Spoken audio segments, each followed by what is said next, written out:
Making movies is hard. As someone who played with Barbies, Here we celebrate. it's one of the best action sequences ever recorded. Turn the sound up and just blast the hair right off your nuts. Hey everyone, welcome back to Two Dudes, One Film. I'm Dennis, that's George. And Woo! Today we are talking about one battle after another. Good golly.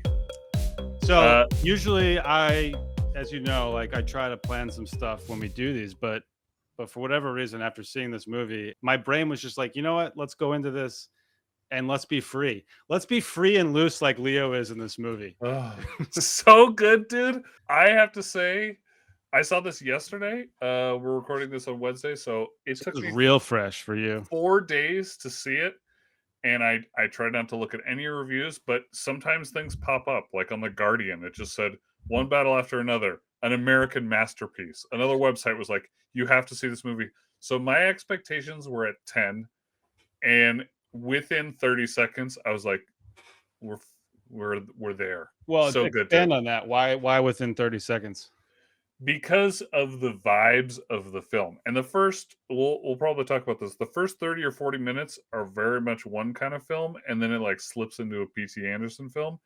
But just the way it was shot and like the tension and this is like sexual vibes between Leo and Tiana Taylor, you're dropped right into it. All of his movies don't have a lot of exposition. You're just like there with the characters, and it was like, here we are again with the master. They're arguably one of the greatest living filmmakers today.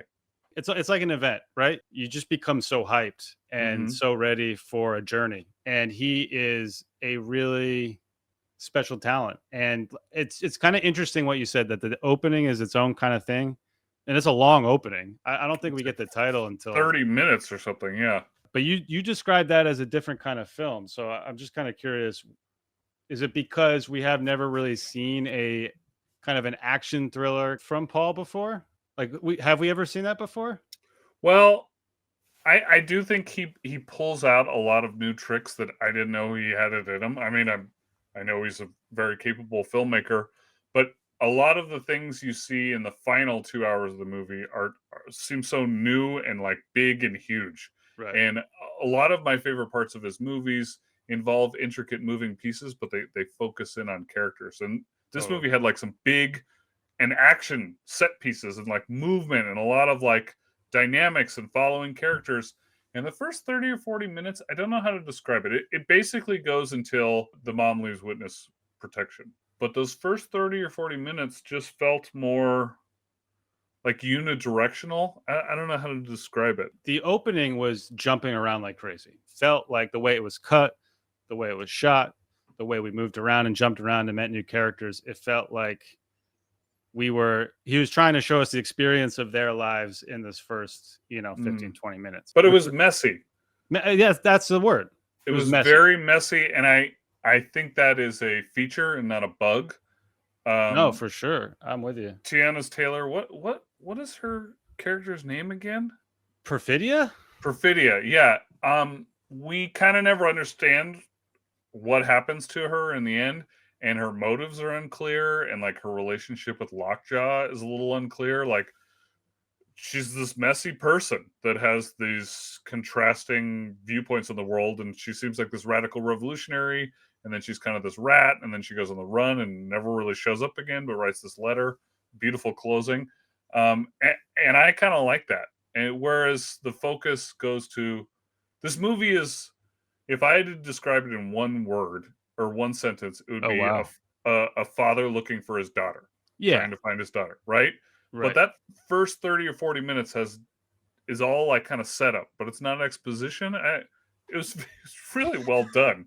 And it threw me for a loop. I'll admit, I was sitting there just kind of like, what the fuck is going on? But I was all in. But in a great way. Right? In a great way, in the best way. But I was like, okay, like ready for this American masterpiece, quote unquote, and just kind of forgot that I had these high expectations. And then, like I said, the final 2 hours of the movie, basically once you're introduced to older Leo and his daughter, I mean, we'll talk about it. There's a 45-minute section of the movie that I think I breathed once the whole time. The Yes. music's just like these piano keys over and over again. You're just like, oh my god. And I wrote this on Letterbox that I'm struggling to find the words, and I doubt that what I'll have to say is any more profound than like the hundreds of essays that are going to be written about in film classes, because I Yeah. knew immediately this is a movie people will pour over for the next 50 to 100 years. Like, I felt the same way. There are a number of moments, character moments. There are a number of visual moments where I'm just like, we're witnessing this iconic moment, whether it's a shot or a sequence or an action, by a character that maybe in the moment you think, wow, this is awesome, but you don't realize the impact that's going to have on creatives, in the future, which is so cool. so Uh, good, dude. so good, dude. I don't know where you want to take it. I kind of want to just start with Leo, but to me, this was like the most like freeing Leo performance I feel like I've seen, where he's just completely like loose, just pleasantly unhinged Leo. It is an unhinged Leo, and a lot of the actors give unhinged performances. For sure. This felt like Leo was acting his age. It was fun to see him be a father, I right? mean, he was a dad. He's been a dad. He was a dad in The Revenant, wasn't he? Oh, I don't remember, but this But was he different. This is different kind of father. different kind of father. Yeah. And also like where his character's at and that jump forward is just like kind of throwing in the towel on everything. Oh yeah, and when he's on the phone, which arguably some of the best phone acting of all time. That's not really a hot take because he just does it. Those are some of the best scenes So in the good. movie. The best phone. Best scene. phone ever. But he's just like, I love drugs and I love alcohol. And you really feel that he spent the last 16 years raising this child on his own and just enjoying himself, like staying up till 4 in the morning trying to get Steely Dan sounds or whatever it was. You're just like, yeah, this is what would happen to this revolutionary. Even in the first 30 minutes though, like as revolutionary Pat, I think his character's name is Pat in the beginning, and then he changes to Bob. But as Pat, he's still kind of like this aloof, like explosives guy, Yeah, that just shows up. He's like, I got the goods, right. He seems like he's Send there me for the in, girl. coach. Yeah, he seems like he's there for the girl. Right. And I wonder if, and again, I'm sure there'll be like a film school essay about this, is he seems to lack conviction that some of the other revolutionaries have, Yeah. especially when he becomes a father. It's kind of like, we're a family now. And Right. You could really see that. And I know it's not a lot of scenes, but But like you can see the change where he's just like, I can't be blowing stuff up. I have this toddler or this totally. baby to take care of. And I wonder if Tiana Taylor's character found attraction to Lockjaw because it was someone who had passion and complete conviction. Because it's never really explained what she finds so alluring about him, besides maybe his like physicality, but I think it goes deeper than that. Yeah, there's some wacky connection when they first meet too. Like you could really feel that kind of interesting tension between It's the two magnetic, characters. and Yeah. I immediately was like, "Oh, this isn't she's not just playing him, like, there is some There is something sexual there. And there's that, I mean, truly." give a shout out to her for displaying that on screen where you don't feel that. You don't feel like it's just a performance. I think that in lesser hands, Leo's, character could have just become, like, a kinda actiony Big Lebowski. I mean, especially the robe, it's inevitable. I think he did such a good job showing, like, some raw vulnerability and pure confusion. There's scenes in this movie that reminded me a lot of, did you ever read Catch 22, like, in high school? Maybe. Just a situation where you're damned if you do, damned if you don't, especially the Right. phone scenes where it's just like, "What do you talk to me like a human being, like, I'm telling you my name, like, I gotta find my daughter," and he does a really good job of playing kind of the ex-warrior who's now just, Yeah. like, trying to be a dad. Whose brain is fried. So good. Yeah, I mean, So good. it's hard not to say it's hard to say who the best performance was, because if we're gonna talk about No, Leo. everyone brought it. I don't think I could say it either. I mean, we got standout performances from from Sean Penn, from Benicio, Teyana, like you said. Up Chase Infinity? I was just gonna say, like, this was her first movie ever, dude. This is her first movie? Yeah, And she goes toe to toe with Leo, and she has to be an action star. Like, yeah, it but was like, think about incredible. the church with her and Sean Penn, dude. That Like, scene was unreal. Yeah. And who is it? Regina King? Who plays the other actress? Regina King is fantastic. Talk about depressing at the end, knowing that Regina's Tom Cruise. her Yeah. character. Tom Cruise. That She's done. really sucked That because did suck.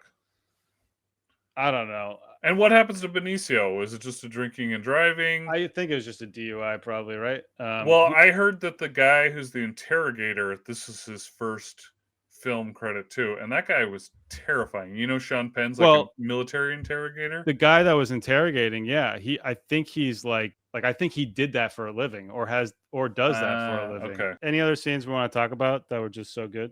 Dude? Well, I want to talk about one other performance real quick, Okay. which is the head nun at the like Beaver School or whatever. Is the interviewer who interviews Tom Cruise in Magnolia. I just found that out the other day. You remember when Tom Cruise Whoa. finally gets got in Magnolia? Yeah. It's the same actress, and I'm just like, wow, Oh, bringing that's him cool. back. Yeah, he does a great job of bringing in these characters, including, you know, the people we haven't talked about, which is the Christmas Adventurers, which is a cast, a crew. The Christmas Adventure Club. Is she a semen demon? That was so good. I love how silly he made that. The way they say it too, I was like, "What did they say?" Oh, and the fact that Sean Penn is so excited. He's so excited.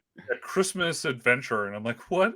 Like they make it so silly and over the top. I think so we could laugh about it a little easier, even though it might be based on secret cabals that Some do exist. really bad stuff. Yeah, I think that goes hand in hand with Lockjaw. The way he displays himself, the way he walks, the way he talks. What's up with that walk? It's like, did Sean Penn have a butt plug in the whole time? Like, it is fantastic. He does such a good job of like all-time walk. Just came off a horse or something. It was such a genius choice. Yeah, it was for the character, and he did something with his mouth every time too.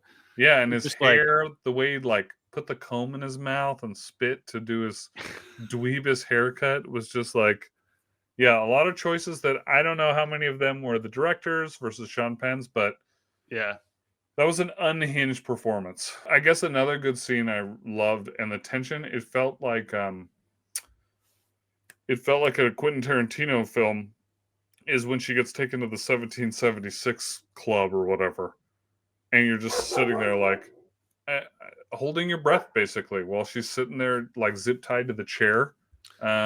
Oh, you mean when the bounty hunter dropped her off? Yes, exactly. I was so pissed when the bounty hunter died, dude. I know. Doing the right thing. But maybe he did a lot of bad things in his life, so maybe he wasn't meant to survive that.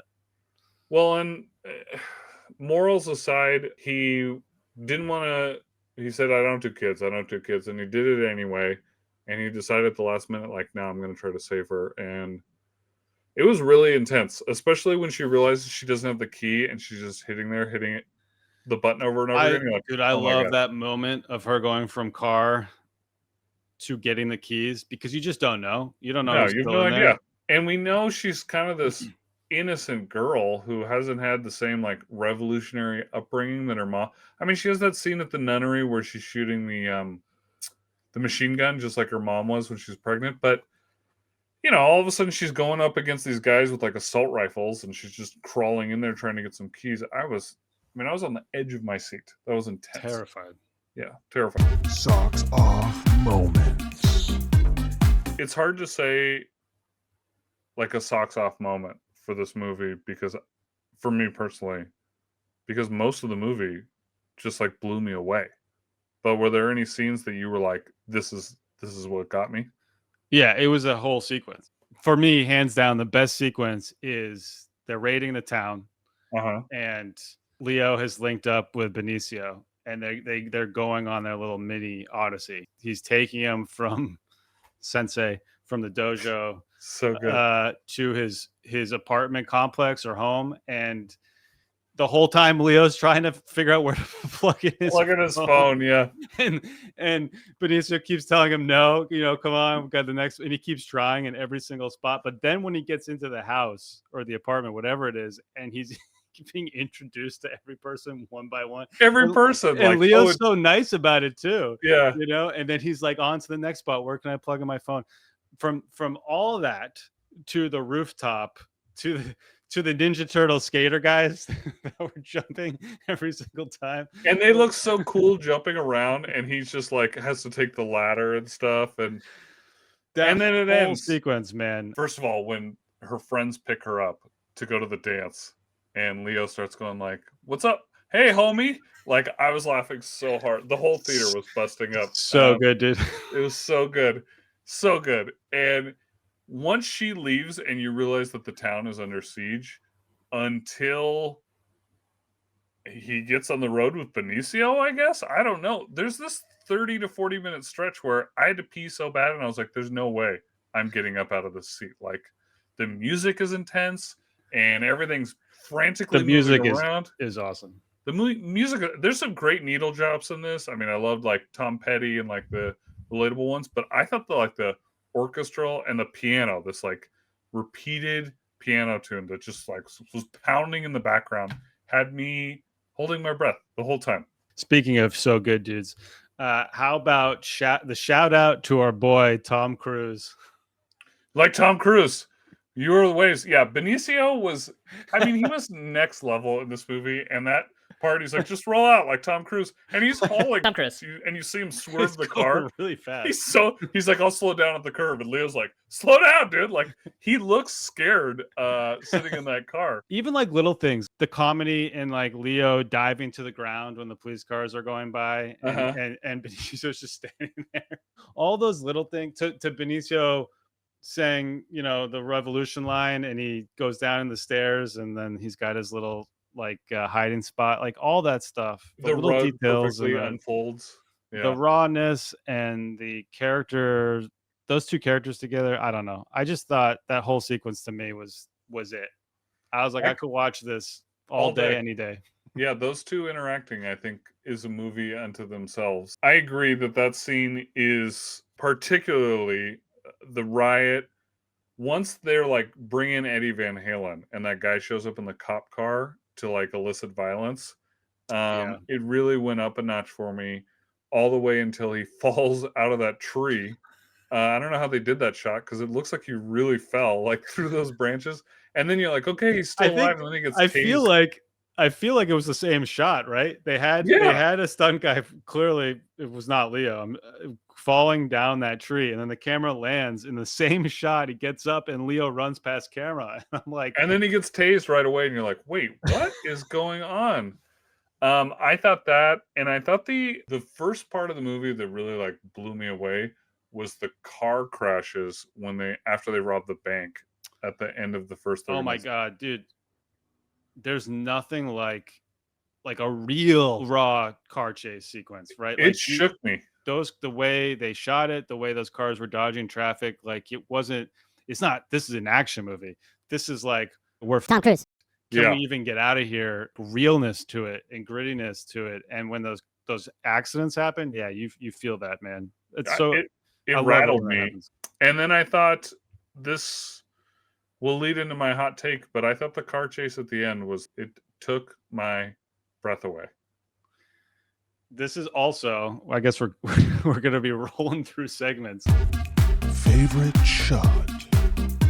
This is also what I'm calling my favorite shot, because they did something with the camera there on that straightaway with the hills of that road, where it's going up and down those hills during that chase.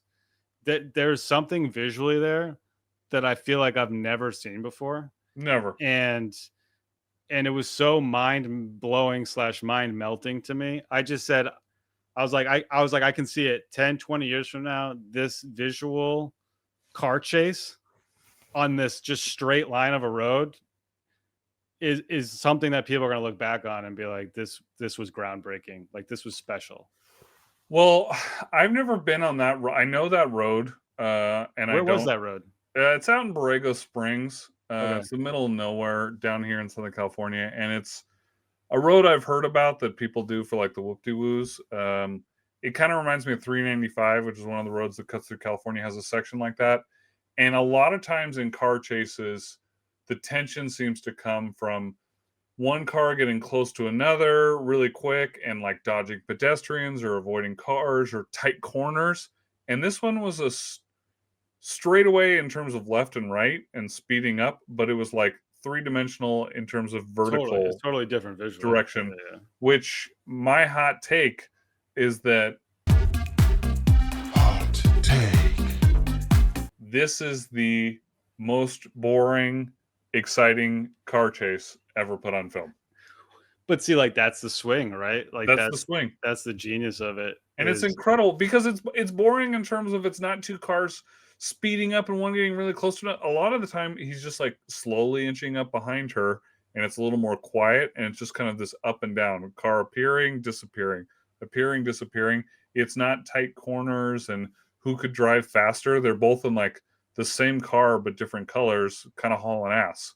And then Willa acknowledging that she can't outrun this person. No. And the best move here is to take advantage of the hills. And and she doesn't even know who it is. She has to use the little call sign, Scooby-Doo Flintstones or whatever. When he doesn't respond, she just lets him have it.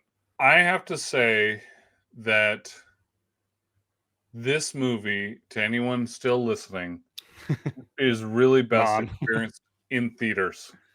Oh, man. I will watch this multiple times at home, but I am so grateful I saw this for the first time in the theater because there's so many close-ups and like the sound. I got to see it with Dolby surround sound, and the sound of this movie, again with the music, was just like something that had to be experienced more than anything. I didn't watch it, I experienced it. So PTA is not afraid of having these kind of moments, right? Where he has the camera in a spot and people are moving in the space and they're all doing their own stuff, right? The whole package is so interesting and fascinating. And it's just, as cliched as it is, just to see that and to hear that and to feel that on a environment with an audience and a bigger screen, it's just different than at home or on your stupid phone, right? It's just, he does such a good job with these little details and these little sounds and the choices that he makes, that it's specifically made for the environment of seeing it in the theater. Well, and I feel I could be wrong because I'm not a scholar of P.T. Anderson and I don't know enough about cinematography, but a lot of his movies feel like it is kind of a static camera or moving slowly. I take the intro scene to Boogie Nights. You're slowly panning down and going through, and a million different characters are walking in and out of the frame. And what struck me watching this movie is how much the camera felt like it was moving around. Like, I really felt like I was in the movie. Like, in a lot of his other movies, I kind of feel like a ghost walking through, observing something, and maybe like my head's stuck I'm not on a swivel. Whereas this one, I mean, it's like going up hills and it's going on bumps. That car chase scene, you kind of feel like you're at the bottom of the car. And I mean, maybe you could tell me more about, because I know people are freaking out about these like cameras he used, but it doesn't seem like, this felt like a different kind of Paul Thomas Anderson movie. This is a very docu-style handheld kind of feeling, especially the whole town raid sequence. But it was shot in IMAX, and those cameras weigh like 8 billion pounds. Yeah, I don't know if it was actually shot in IMAX or if they only shot it. They shot it on film. I think they shot it on VistaVision. They didn't shoot with the big ass IMAX cameras. Okay. But they did shoot on really special large format film. Anyway, I saw it at the second biggest, IMAX in our country, the San Diego one. It is such a special event and experience to see it like that. There's just nothing like it. You can't replicate that at home. And I am excited that he pushed himself because he's never shot on that before. He's never shot it that way before. I could be wrong, but I'm pretty sure PTA has never done that before in this kind of large premium format. Do it again, please. Please, yeah. If anything, it's just like, I love movies. Thank you, Paul Thomas Anderson. I love movies, and I like the movies he makes. What are you ready for now? Are you ready for a science corner? I would love a science corner. Science. Okay, you ready for science corner? So this is time for Dr. George's science corner. I think we need to retitle this. Thank you very much. That's doctor to you. I think you are a doctor. You and my wife have to call me doctor. I think it says with Dr. George in the thing. Does it say that? Science. Okay, I want to talk a little bit about the machine he uses to test his parental relationship to Willa. Yeah. Was that real? So there's a technique, I use it all the time. It's called PCR, polymerase chain reaction, and it takes a segment of DNA, basically melts it down and makes a lot of copies of it so that you could test parts of genes against like a standard or against each other. And can Now, it come in a little carrying case like that? well, first of all, you can't just do it once. It takes 8 to 9 hours because you do like 20 to 40 cycles of basically heating it up, cooling it down, heating it up. Because you have to take like 1 or 2 sections of DNA and turn them into like 8 billion. Okay. They use this. They use it for something called DNA fingerprinting. It's a way that you could test parentage. But I looked at the machine and I was paying attention in the theater. You have to have on the left and right side, you have to have a standard, which they did. And then they only ran 2 samples. It was like 1, 2, 1, 2. So basically it was like father versus daughter. And you can't just use 2 genes to test parentage. There's too much similarities. And so they would need to do it for like 12 or 13 genes, probably in a bigger machine, and it would take 6 to 8 hours. I know of no handheld option like that. So as someone in the audience that has no idea what's happening and is just believing it, he says that if this is a straight line where, I'm your dad, what visually would have happened if it was the opposite? One of the lines, so what that is the farther down those little pieces go, the smaller the little fragments versus heavier fragments don't go as deep, basically. So had there been a misalignment of those, then they wouldn't have shared the same gene. But again, I mean, take aside the fact that it's not enough information there Yeah. to make that call, just from like the perspective of what would we have seen if it was not true and they weren't related. the lines, they wouldn't have matched up perfectly. Maybe Oh, the okay. daughters would have been a little higher or they would have been a little lower. But with only 2 genes, unless you have the dad, the mom, and the daughter, no, Yeah. sorry, PT Anderson, you should have consulted next time. Call me up. Well, I you know what? I wouldn't be surprised if they knew and they were like, Tom Cruise. Move it. I mean, they did a good job. Like they were showing his pipetting skills, which weren't great, by the way. There seemed like some but contamination. do you issues. expect that? Do you expect Lockjaw's to be really good at that? I don't know. He wore gloves, which was an interesting choice if these tests. Anyways, Thank you for that science corner. you're welcome. DNA fingerprinting. It's real. Slop 10. These are the Slop 10, inspired, of course, by this movie, chase scenes with abrupt or unexpected endings for our hero. Because I was blown away by following Leo, even though he was clumsily getting these skateboarders, and then all of a sudden he falls off the building, presumably dead, but just like hitting all the You're branches. talking on the about way like down. foot chase scenes? Just it's going to be open for interpretation. It's people running around or trying to escape, and then it subverted expectations. These were just the movies I could think of. Are you with me on the clause? Oh yeah. Okay, so my number 10, chase scenes with abrupt or unexpected endings, has to go to a movie I'm pretty sure you still haven't seen, and how dare you. It's got to go to Rambo First Blood. And he also jumps off a cliff into a tree. Did you say I haven't seen Rambo? You haven't seen Rambo? No, I have. Oh, okay. You know the scene I'm talking about where he jumps off the Yeah. trees into the ravine? He's Yes. hanging onto the ledge, and Yeah. they're shooting at him in the helicopter. Number 9, have you ever seen Blue Ruin? Okay, I'm afraid to watch this movie. It is... No, I've seen Blue Ruin. Yeah. Blue Ruin's good. I haven't seen the other one, the green room. Oh, the green room's intense, but that could Blue make this Ruin I list. saw because you told me to watch it. Which And scene Blue are you Ruin's talking about? good. It's just like an everyday Englishman getting in an intense situation, and there's this scene where he's getting chased through the woods, and basically it's like what would happen to anyone, and he gets incredibly beat up and shot at and barely makes it out alive. It's a fantastic movie, and it subverts expectations for what a traditional Hollywood chase movie should be. Yeah, that was good. Okay, number 8, for me, this is a personal, is Collateral. Because when Tom Cruise goes, Vincent, I do this for a living. Yeah. I'm just like, oh, Jamie Foxx is dead.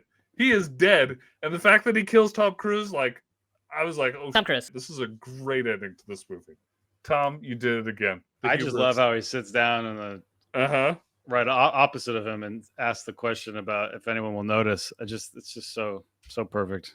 Okay, sticking with our action hero theme, I guess, now that I'm reading this list, number 7 is a little movie starring Liam Neeson called The Grey. Did you ever see this movie? Yes. He's finally escaped the wolves. He's jumped off yet another cliff through the trees. He's made it through. Where does he end up? In like the wolves' den. And you're just like, oh my God, like, can this guy catch a break? No, he can't. He's Liam Neeson. Don't yawn.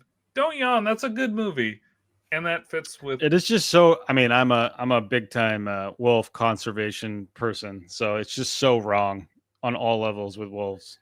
Okay, if you take a Liam Neeson movie too seriously with terms of how it they took that movie very seriously. That was not wasn't. like a joke action movie. That was like, this dude survived in the wilderness, you know?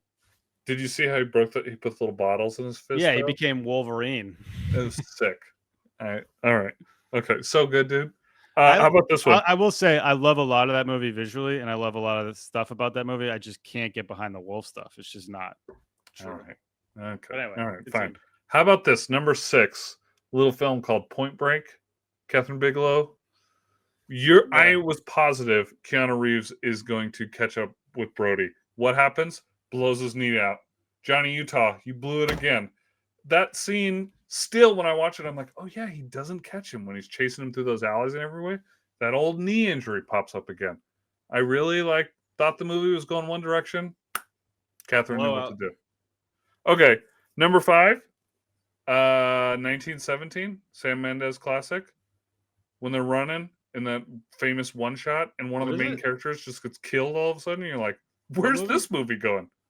I don't know. You mean the two main characters are on the move, and then he loses his buddy at the barn house? Yeah, whatever? It's just like, all right, I don't know where this is going, but okay. And then the whole movie is essentially I guess it's a chase in reverse because he's trying to catch people, but the good guys. Anyways, that's number 5. Number 4, The Mist. Have you seen The Mist? Who's in it? The guy from Thank You for Smoking and White House Down. Aaron Eckhart. It's a Stephen King adaptation where we talk about this in the last show. Did we? Oh no. What's the end of the movie?